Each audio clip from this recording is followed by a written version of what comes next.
Society tells you who you should be, what you should achieve, and how to measure your own self-worth. Looking back at 2025, I have realized that my personal growth and development is what matters most to me. I've never measured up to social norms. I've never fit in. For most of my life, I've lived on the edge, peeking over the fence, imagining what it felt like to belong. I reshaped myself over and over and over, altering my behavior, my tone, my personality, even my dreams. All in an attempt to fit into spaces that never even wanted me.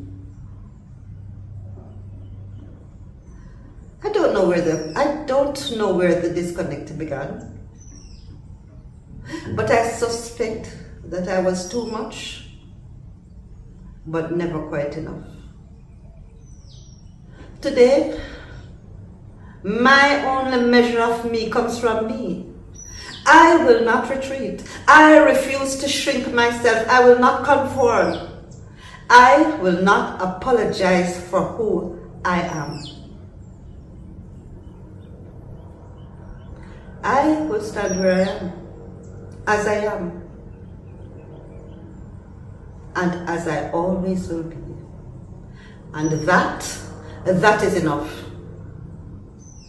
That is how I am closing out 2025 and stepping into 2026. And as you move forward this year, I want you to ask yourself, what lessons from last year are you carrying with you? And what are you leaving behind? Remember, your life is yours to define. And you are enough, just as you are. Thanks for watching. My name is Claudette, and I am your Jamaican Gypsy Granny.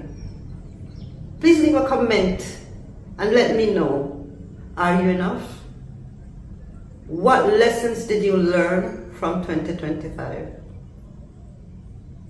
Let's talk. If you enjoyed this, please remember, hit that subscribe button. Hit that notification bell so you get notified each time I post a video. Like, share, subscribe. Thanks for watching.